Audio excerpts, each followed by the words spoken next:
Tennessee doesn't move out of number one, this kid needs to be the pick. Now, next is wide receiver Laquan Treadwell. Now, Treadwell, for me, I don't care what he runs a 40 in, but people are going to get kind of upset. He was 4.62, 4.65, but he catches the football. He's a big body wide receiver. Reminds me a lot of Alshon Jeffrey. It's not really what he runs in a straight line. It's how he competes for the football when it's in the air.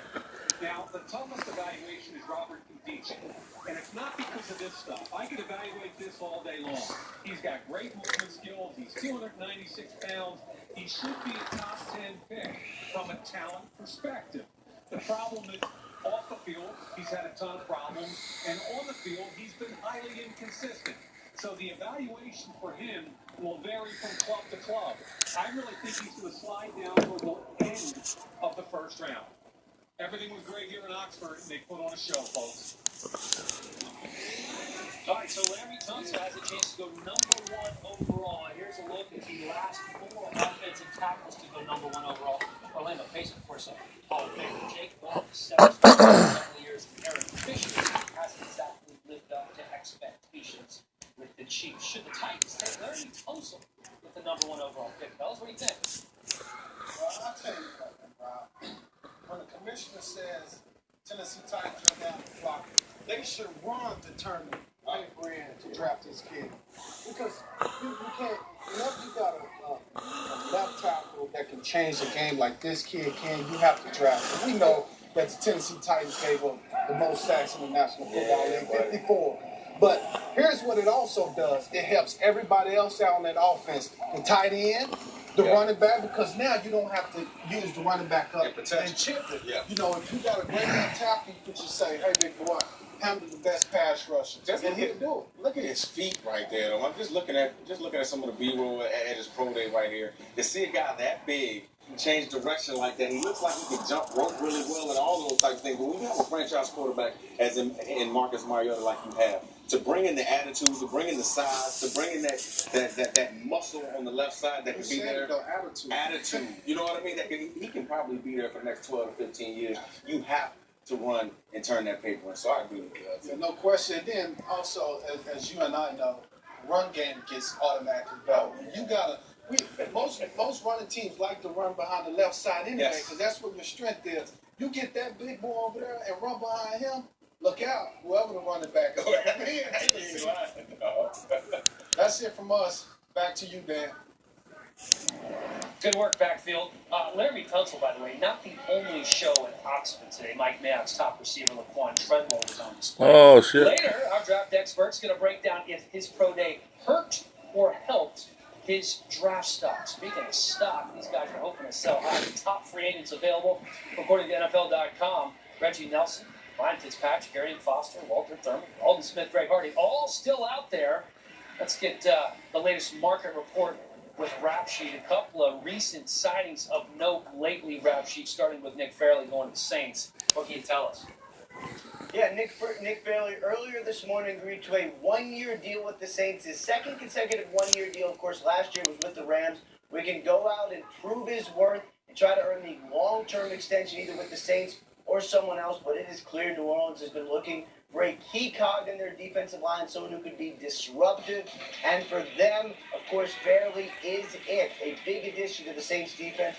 Then another big one coming earlier today. The Green Bay Packers are finally on the board for free agency, reaching a deal with Jared Cook, the former Rams, former Titans tight end. I'm told it's a one-year deal worth about $3.6 million. What's going on, Mike? A fast tight end to stretch the field, and he has been already talking with Jared Cook even before the signing became official.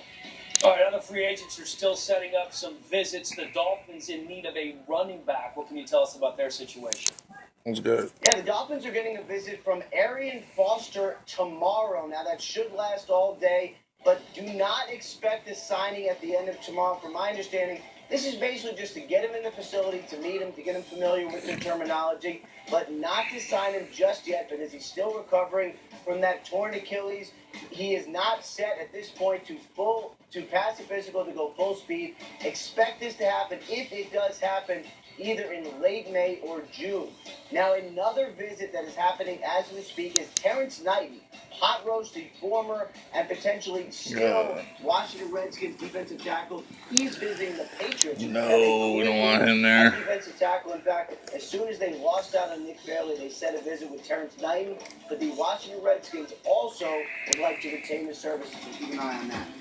All right, Hot Rose hoping to get a multi-year contract after playing on a one-year deal with the Redskins last year.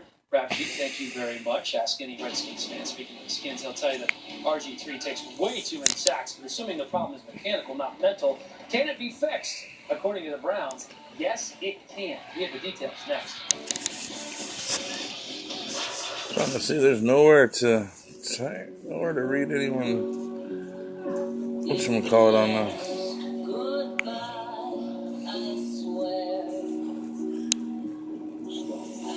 They can't type to you here?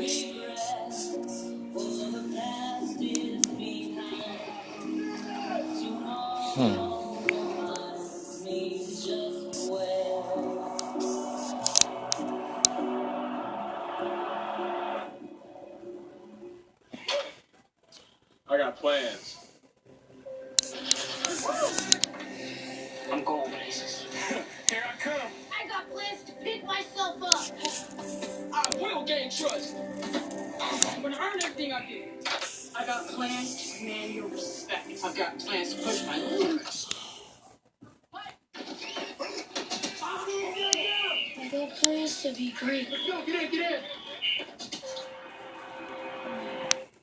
Like the taste of fresh apples? Try an Angry Orchard hard cider. It takes 2 apples to make each bottle of Angry Orchard. Crisp, refreshing, and not too sweet. Angry Orchard hard cider. Good job. 85% of men say eating right helps prepare them for a healthy future, but up to 90% fall short in getting key nutrients from food alone. Let's do more. Add one of their men's complete multivitamin. Vitamin D. No, not. How many times he died? Hey Lexi, you got the tablet over here? Oh, what is that? Your tablet? Huh? Let me see that for a minute. It's gonna be plugged in though. I'm trying to see something.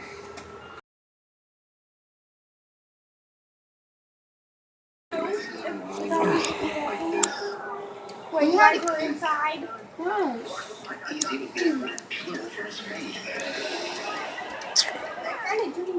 Attention homeowners. Wait, do you have the door thing? Very important.